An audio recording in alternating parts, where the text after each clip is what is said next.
dear viewers of the podcast Caught in the Motion. With me, the main host, Javor Ivanov, and my favorite co-host, Kubrat Ivanov, more known as Kubi. Today, topic is very, very interesting in this podcast. Freedom. Hello everyone, and welcome to Caught in the Motion podcast, where, as our main host, Javor Ivanov said, we'll be covering the topic of freedom. We'll be talking about the different aspects, what our views on it, and we will be going in depth about maybe even some of the problems in Europe. So trust me, we have some fantastic and very intriguing questions in this episode.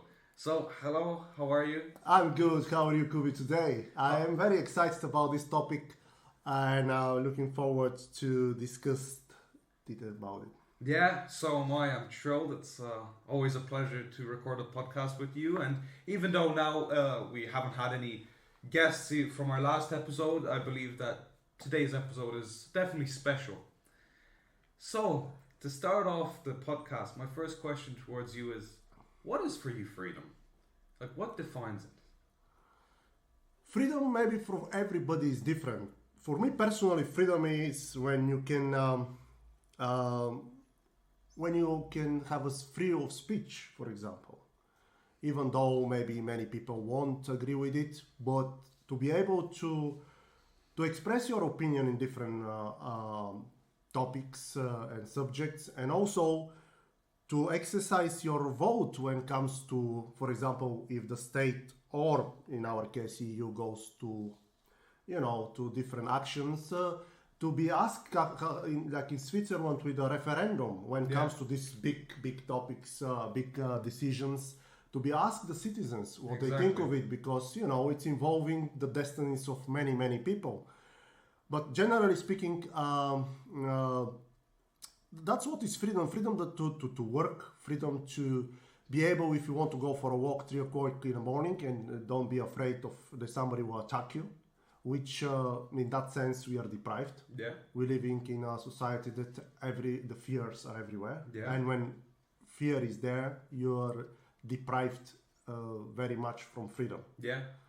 And so in that sense, freedom is very, in a way, limited. And for me, freedom, in generally speaking, unfortunately, in a broader sense, that does not exist at the moment. Okay, well, that kind of answers my second question, which was, is there freedom? There is no freedom, because maybe a lot of us believe and live in a bubble that we live in a free society, in free states, but actually we don't. We are in that sense that we cannot say what we like to say, that we are deprived of ruling the states we are living in. Deprived of a choice. Deprived of the choice, and deprived of at least a little power. They said when you vote, but how many elections has been there and how many disappointments after them? So democracy in that sense, it's not real freedom. And as we go deeper in our podcast, we see what is maybe the reasons that we comes to this sad reality. Exactly. So I want to ask you, as a teenager, you've been in this world only 16 years, but I'm sure you have senses, and you experience some things in life, and you're very mature for your age. This question is towards you.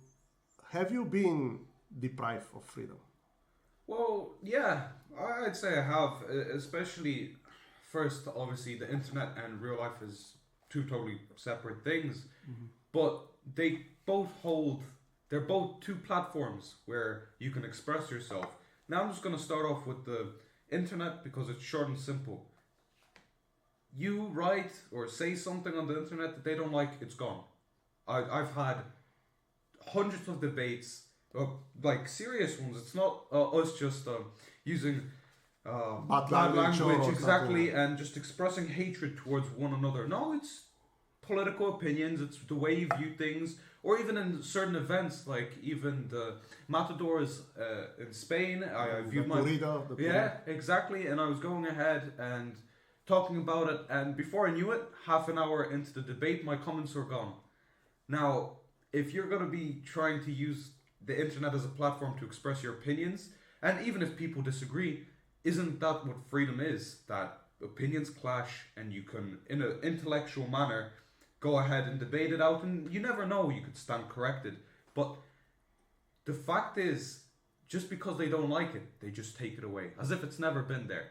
I remember that day and what happened, because you very seldom engage in this kind of debates in internet, and you really didn't use any language of hate or bad words, vulgar words. You did not, but your comments were deleted, and people who really say nasty things to you, them comments still remain there. Oh yeah. So you get the feeling that somebody is watching over it and kind of impose what is right and what is wrong. Oh, 100%. Like, obviously I might look a little bit older for my age, but I was getting called by middle-aged men, women, to go back into the hole that I crawled out of. I was called an idiot, a person that's thinking with a backwards type of mindset, and many other vulgarisms, which is kind of sad, because I just stated my opinion. I didn't comment underneath somebody else's comment. I just posted mine. You stated your opinion, and it wasn't vulgar, how I said, it wasn't full of language of hate. Just you stated your opinion. Exactly. And, there was no profanity in whatever. I saw hundreds of comments that really very disturbing, and the most disturbing was that the guy, the watcher, if you can call it, did not remove these comments. 100%. Like, I obviously may have responded and maybe try to dig at them in a more of an obtuse angle, where I was kind of thinking outside the box, or I wasn't too direct. But just because I was defending my point, and I was willing to respond to some here and there, instead of there being any comments on my side, just gone. So what a vicious and dreadful big brother, huh? Yeah. Who watching you, and judgment that is really dubious and evilish, if you like. Exactly. And talking about school and parents, do you think you're restricted and kind of deprived of freedom in school or by your parents? Well, I'm not going to only speak about my school, because every school, I believe that the way it functions is from the principal, from the teachers. Obviously, they have a board of management and all of that. So each school would most of the time have a different opinion on different topics. Now, obviously, depending where you live, some can be influenced very largely. You know, for an example, for us would be the EU and maybe the way they think. So as we see that for, I'm not going to say which topics, but my school stands some very strong points where you just have to look at the school and you can see where their position is. And I've had times where I've spoken out. Sorry that disrupted you there. You mean that they display this eminence of the neoliberalism? Exactly. Let's put it that way. Exactly. And you go ahead and you already know that even if you state your opinion, how the things are going to go. And I've tried it a few times, and instantly, for each school it's subjective, but I'd also believe that there's huge influence on also where you're situated. Yeah. And what about the parents? Parents. I believe that the parents, obviously, if I was to have a child, well, hopefully when I have a child, I want to have lots of kids. Well, obviously it's because it's your own child, you'd be trying to instill your way of thinking and your views. Now, obviously, by you saying that, the child doesn't always have to necessarily go ahead and believe what you believe in. But I think that's completely normal. That's why people have different opinions, and that's just how it is. But forget about the time your dad. Do you think at home it's your mom we restrict you somehow? I mean, of your freedom. No. Not freedom to go out, of course, 1 o'clock in the morning, or drinking something. No. I've had plenty of times where both of you guys have sat me down and said, look, what's your opinion on this? You don't have to say what we think or... Yeah, actually, we will talk about that a little bit in one of our podcasts that we try to persuade, not persuade you, but also to show you the good points of some restrictions, why we like you to do it, and you to realize that, giving you good points, that you yourself to realize that actually this restriction is good for gaming or for not touching alcohol because you're too young, and all different aspects. So I believe that the child should have a freedom, but should be guided. Should be guided, exactly, because gently and nicely. Even I believe that a good child with a very bad environment, even if it has a good heart, can always be led the wrong path. Now, obviously, you have situations where they still thrive and they proceed to do just how they would have regularly done, but it's obviously much tougher. Now, obviously, I'm lucky enough to have two parents that are happily married together. We're at home and we're a very happy family, so that's a great bonus, because when I've kind of prioritized things incorrectly for myself, both of you have instantly sat me down and said, look, reevaluate your priorities, because think of it in the long term, not rather what you just enjoy in life, and how far will that get you in life. So that's a big thing to have, obviously, as a teenager and as a person that's still growing up, and seeing what you really do enjoy and what you need in life. Yeah. Well, the next question is kind of about different type of freedom. It's going towards something completely different, but it's related to freedom as well, personal and the society. Do you think, generally speaking, religion make you more free or deprive you from freedom? That's a good question, because it depends on the person. As Christians, obviously, it's not said in the Bible that if somebody's from a different religion that you have to discriminate against them. No, in fact, it says the exact opposite, to accept everybody as they are, to not discriminate. But for me, just how it is, even imagining it where, let's say I was to get married with a woman that I love and she's a different religion, things would be a little more different, and it would be more difficult. Exactly, complicated, that's the word. Because if she believes in something else and I believe in something else, and let's say we were to have a child together, how would the christening go? What churches? How's the child gonna decide which religion? Yeah, or if it's a completely different religion, maybe not going to have maybe the say for the woman it's not Christian, maybe she won't allow you, or she will be against christening. Exactly. So that's kind of a clash that I believe could be started out in the obviously earlier stages of the relationship, and if the two people are clear of, look, this isn't going to be a huge barrier, or it's not going to cause any problems for us in the long term. Yeah, I don't believe that it shouldn't cause, but yeah, it can. It's very subjective. It's down to the person and the couple and the circumstances. Yeah, exactly. And how much we are ready to make compromises with our beliefs. Exactly. And I have a question towards you, since we're on the topic of specifically freedom and exploring it. What are the different forms of freedom? Or do you think that there even are different forms of freedom? Because there could be financial, there could be many different... Yes. For example, I always look the money as something like an instrument for freedom, to set you free. Because if you have enough money, you won't bother your mind, how am I going to pay the bills, or if the child needs clothes, where I get the money. So in a way, money for me is, I look at them as a freedom. Yeah. Not as a display of wealth, success. No, just freedom. Or if you like to travel and you want to see different places, well, if you don't have money, you cannot do that. You don't have the freedom to travel. Or you have to depend on the bank to lend you money, then you have to pay it back, which is a bit more complicated. It's possible, no, but it's more stressful. So in that sense, the money for me it's freedom. But again, if you go in that direction and in that aspect of freedom, how many people have enough jobs? Yeah. Do they have jobs? Do they pay them well? That's a completely different topic. And of course, freedom has many aspects. How I said earlier, to walk whatever time you want outside to go for a walk or go to the shop. But nowadays we're living in not only in Ireland, over Europe and the world, the crime is rising, the violence rising. This deprives you of freedom because you cannot. Many people won't walk once it's dark.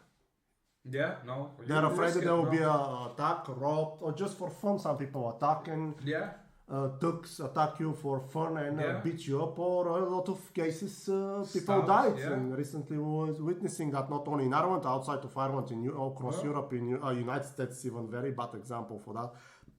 And there is many different aspects, and unfortunately, I think most of the aspects are kind of. The people are deprived of these aspects of freedom, or if not all, a lot of people. Yeah. For jobs, enough money to buy house, enough money to travel, to live a normal life. Yeah, that's the challenges, and if you're lucky enough, like we are, to have those things, a stable job, we have to be very thankful. We believe in God. We're thankful to God and the people who help us all the way to here. Yeah.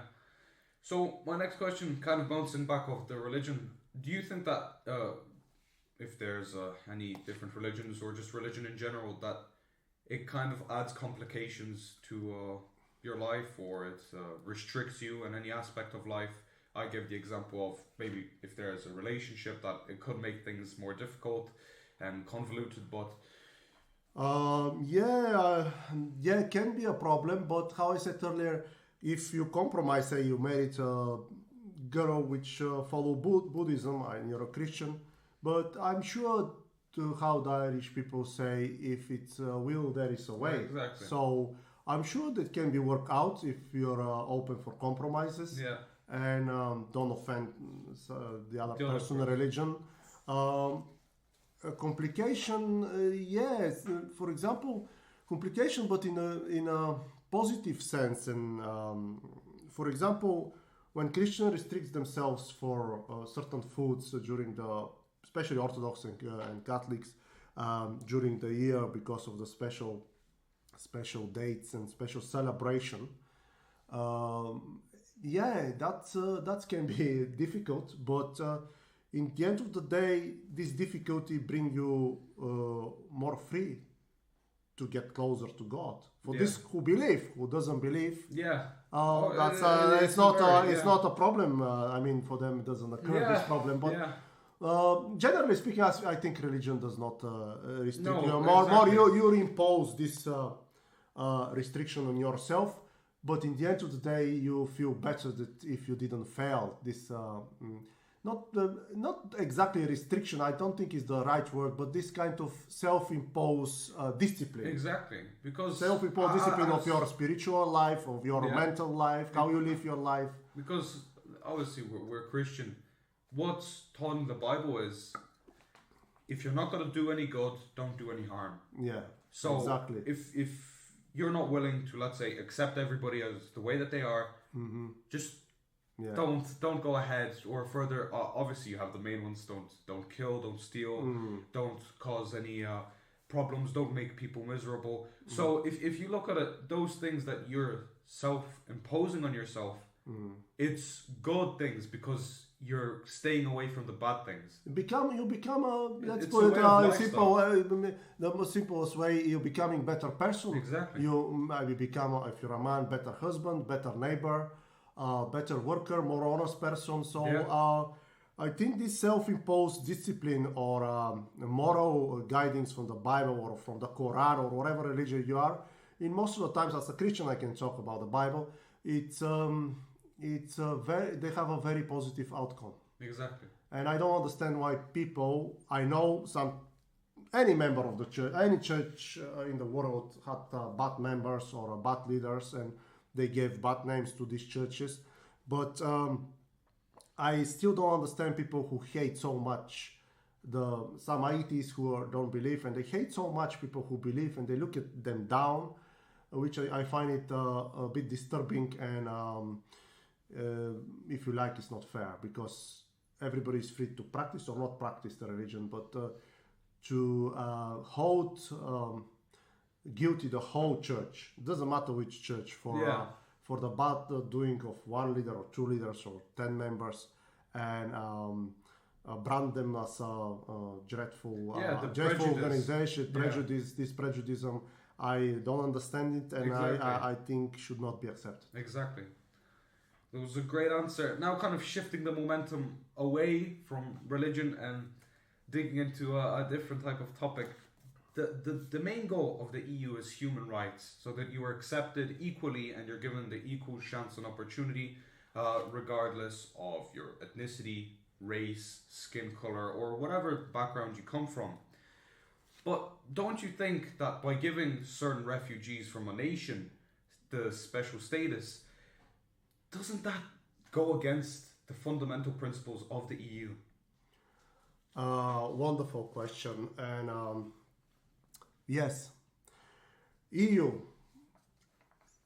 it's the principles is equality, in all aspects of equality. Yeah. Creating refugees with special status. Yeah. One particular nation, for example. Yeah. That means that you actually don't care of the principles you display all the time.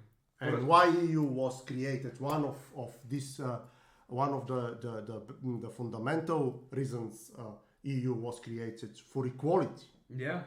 But creating this special status, you actually saying that the others, refugees, they're second-hand people. Exactly, because if you have one that's valued more, that means everybody else is in second place. So they're somehow better than the others. Exactly. And also, let's don't put aside that this special status comes with the benefits. Many benefits. Free traveling. Actually, if we have to be honest, to be a special status now in EU is better to be in any citizen of EU. And I tell you why. Because you get everything for free.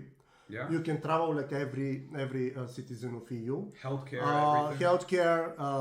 everything. Everything's covered. Free for you.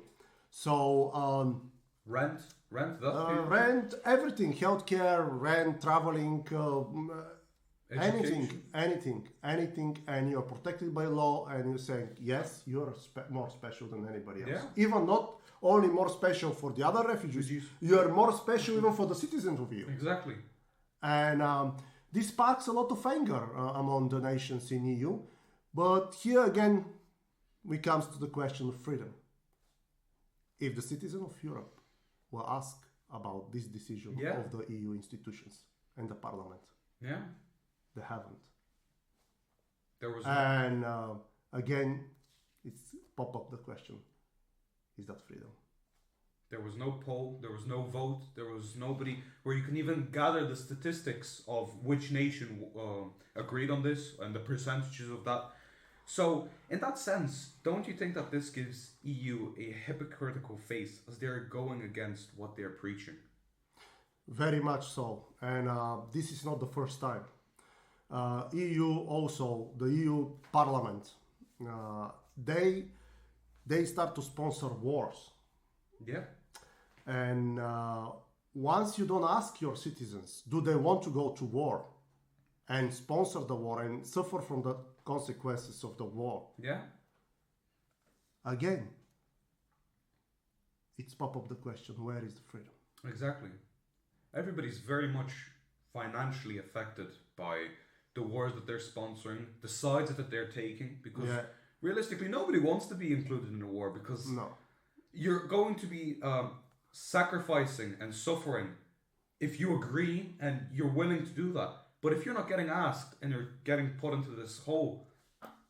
And also they use all the instrumentarium they have to justify them actions, which are, let's say, disproof with many people in EU. They put all the instrumentarium, media. Also, they even don't allow media from outside. Oh, yeah. To show them own opinion about it. Yeah. If they think they're saying the truth, why you don't allow the different media to say their points about any topic? Yeah, any counterpoint. Once you restrict freedom of speech and accessibility to the other media and the other views, is that freedom? No, because if you're preaching and saying that your side is the truth and it's just the truth, so it's the plain truth, and it cannot be contradicted. No matter if other outer medias are commenting on it or trying to twist the story, if you're saying the truth, it's going to be obvious if they're trying to extract or change or misinform the people. Or you deprive people of the ability to the choice to make their own minds when they have. Don't you think that's because they have fear that everybody might not agree with them? Of course, they have fear and they don't want this accessibility of information and facts to comes to millions' minds, and maybe they say, "Well, hold on, what is that? Why are you doing that?" Exactly. And this also leads us on to our next question, which is, the EU are always implementing political correctness. So, what exactly is political correctness, and what is the difference between political correctness and censorship? Because they sound very similar, don't they? Yes, great question again, and that's true.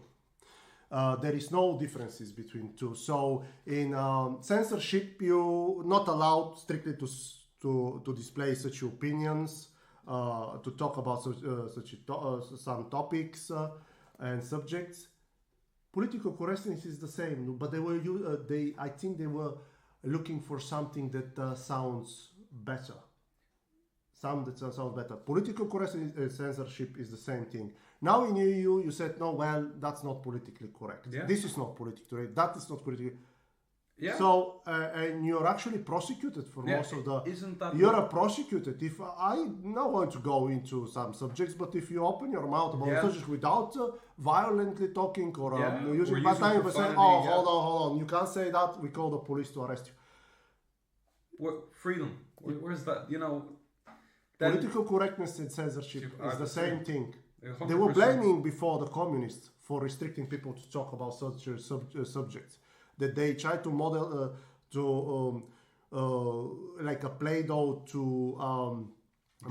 ideology. To model the social opinion, the society opinion. But do they not do the same nowadays?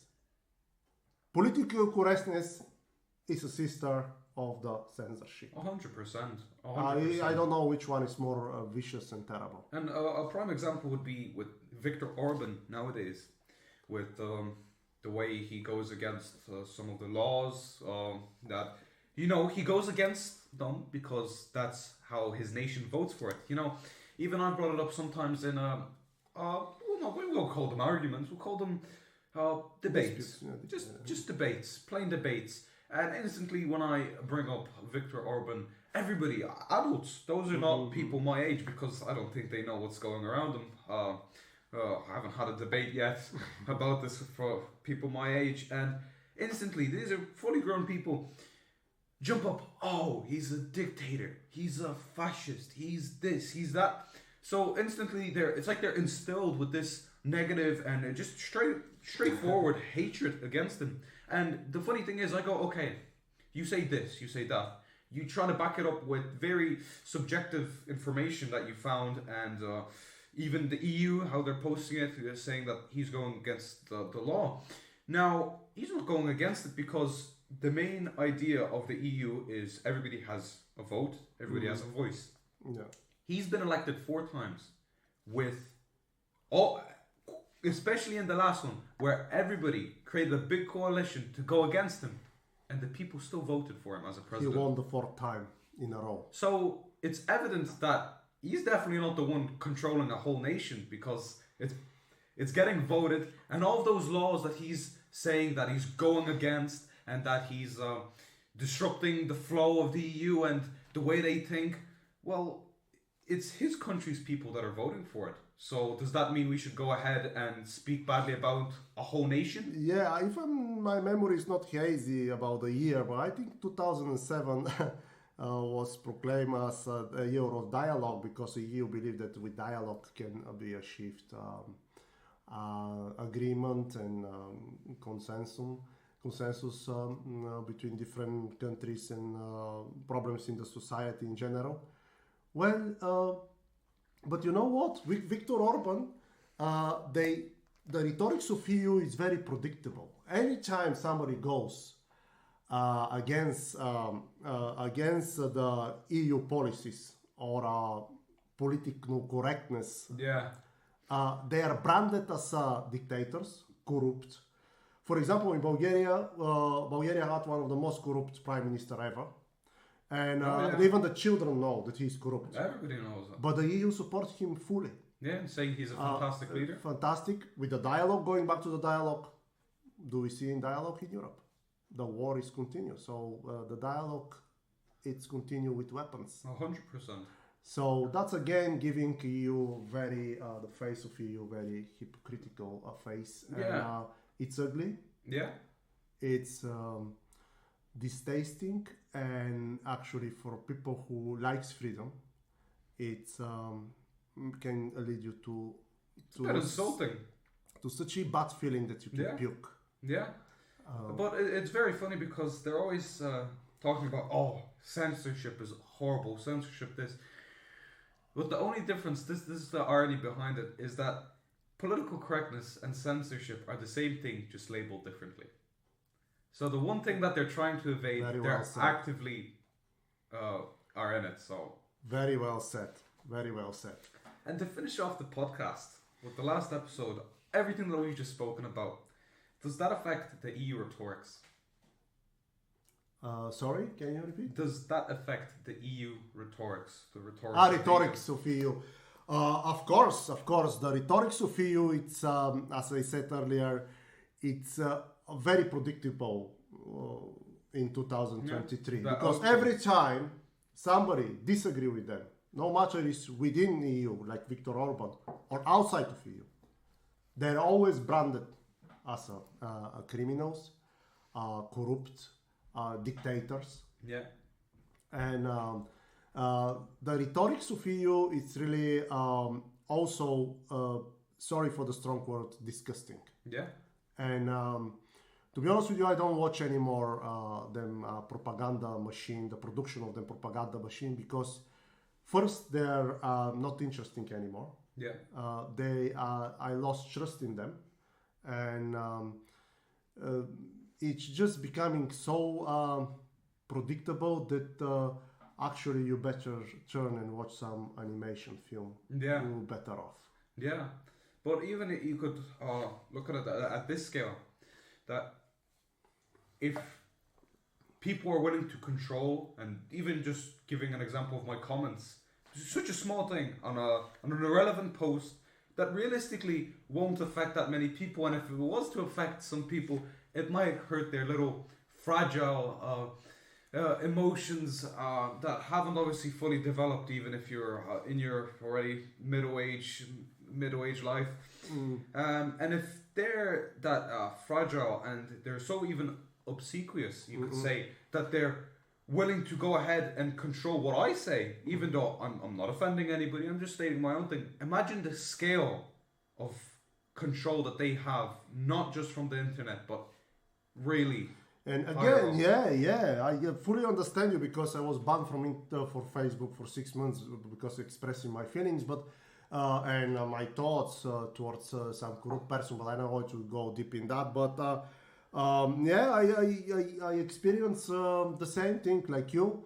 And the EU, going back to the equality, they said equality, all nations are equal in the EU. But we see now that they try to change the constitution and the laws, that only the leaders of the EU, the big countries like Germany and France, will lead the parade, if you like, to frame it like that. And also, they were saying that every nation should, doesn't matter if join the EU, that's only positive, and that they can keep them identity. Yeah. But actually, we noticed that was another fat lie. Yeah. They don't want any nation to hold them identity. They don't want Irish people to be Irish anymore. They don't want Bulgarians to be Bulgarians anymore, if they want to feel that way. Yeah. They want all to be Europeans with the same set of mind, with the same vision for everything, the same opinion about everything. Yeah. Everything, when I said everything, is everything Yeah. imposed by Yeah. these, to me, criminals Yeah. who are in the house of the EU, of the leading house of EU, of the parliament. They want us to make are the same. Yeah. Like the same kind like this. We all to be the same that way. The same color they want us to be. The same size they want to be. The contents with the same, what Yeah. they want it to be. And freedom Yeah. in Europe. Yeah. That's how it is. Like, even going back to the comments, obviously, I'm talking that's the smallest scale you can get. I'm talking about the higher up the power and how it even functions and all of that, where you all went ahead and talked about the countries. But what I noticed is every response that I got, every reply, it was the same answer over and over again. Like, could you get any more plain? Even disagree with me, no problem. But bring a little personality in your answer. They were just phrasing. Sometimes it was the phrasing wasn't even different. It was nearly word for word. And that's worrying, you know. That's showing that the EU policies to shape everybody to look the same shape, the same way of thinking, even the vocabulary they're using is the same. That's sad, and I think it's going in a very bad way. But it's showing you that what they put to offer in it, money, medias, and everything, it works. It works, There you and go. they won't stop until we stop them. Exactly. If we don't stop them in the near future, we'll become the same. Yeah. And we will have the same opinion, the same even phrasing the words. Yeah.